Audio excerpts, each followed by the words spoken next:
नाशिकच्या त्र्यंबकेश्वरमध्ये धक्कादायक प्रकार घडलेला आहे। गाड्यांच्या प्रवेशासाठी पावती घेणाऱ्या काही व्यक्तींनी पत्रकारांवरच अचानक हल्ला केल्याचं समजतंय। या हल्ल्यामध्ये 3 ते 4 पत्रकार गंभीर जखमी झालेत। सध्या त्र्यंबकेश्वरच्या शासकीय रुग्णालयात त्यांच्यावर उपचार सुरू आहेत। ही घटना स्वामी समर्थ केंद्राजवळच्या कमानी परिसरात घडलेली आहे।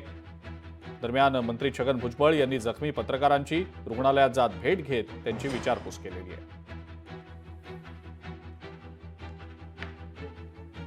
मर्डर केसमधले 302, 307 असले जे आरोपी जामिनावर आहेत किंवा इतर त्यांच्याकडे हे सगळं काम आहे आणि त्यांची ही सगळी मंडळी आहेत आणि त्यांना काही समजत नाहीत आणि लोकांना आपलं कुशाल मारतात।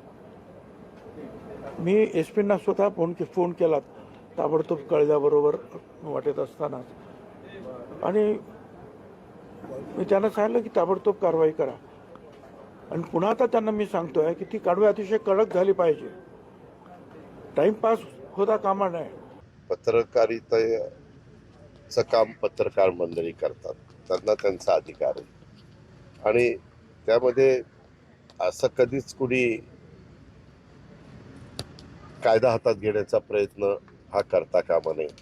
नक्की काय झालं, संदीप कर्णिक तिथं CP आहेत आणि बाकीचे पण SP आहेत। आता कुणाच्या हातीत झालं ते मी लगेचच गाडीत बसल्यानंतर पाहतो, विचारतो आणि ज्याची कोणाची चूक असेल तर त्यावर कारवाई करण्याच्या सूचना देतो। हे राज्य गावगुंडांच्या हातात गेलेलं आहे। या राज्यात कोणालाच कोणाची भीती राहिलेली नाही। कोणीही उठतं, कोणाची आई बहीण काढतं। ज्या पद्धतीची राजकीय संस्कृती फोफावते हे महाराष्ट्राला लांछनास्पद आहे।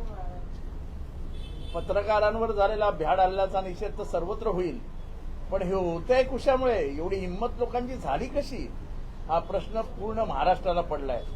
राज्य सरकारचं अस्तित्वच दिसत नाही अशा प्रकारचं वातावरण पूर्ण महाराष्ट्रात आहे। नाशिकमध्ये किरण ताजने, खरे आणि सोनवणे या 3 पत्रकारांना काही गुंडांकडून मारहाण झालेली आहे आणि अतिशय प्रामाणिकपणे लोकांची बाजू शासनापर्यंत नेण्याचं काम हे सर्व मंडळी करत असताना त्यांच्यावर असा हल्ला होत असेल तर त्याचा आम्ही निषेध करतो आणि वेळ पडली तर त्यांच्या आंदोलनात सुद्धा बच्चूकडू हाजीर राहून त्यांच्या बाजूने लढल्याशिवाय राहणार नाही अशा प्रकारचा आत्मविश्वास देतो आहे, शब्द देतो आहे।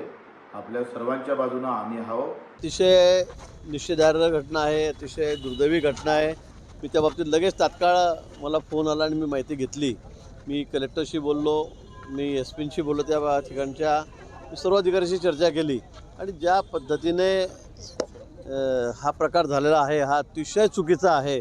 त्याची गांभीर्याने दखल शासनाने घेतलेली आहे। जे आरोपी आहेत त्यांना आम्ही ताब्यात घेतोय, काही घेतलेले आहेत आणि खरं म्हणजे कार्ड दाखवल्यावर सांगितल्यावर अशा पद्धतीने दादागिरी आणि मारठोक व्हावी, मला वाटतं हा अतिशय गंभीर गुन्हा आहे। नाही, आता पत्रकारावर झालेला हा भ्याड हल्ल्याचा सर्वप्रथम आम्ही निषेध करतो।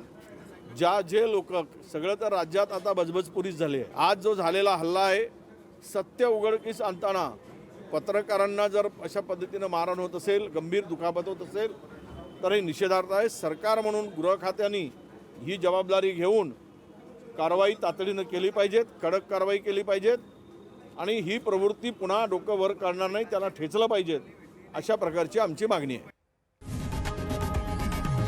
लोकशाही मराठी ऐका, पहा, जागरूक रहा।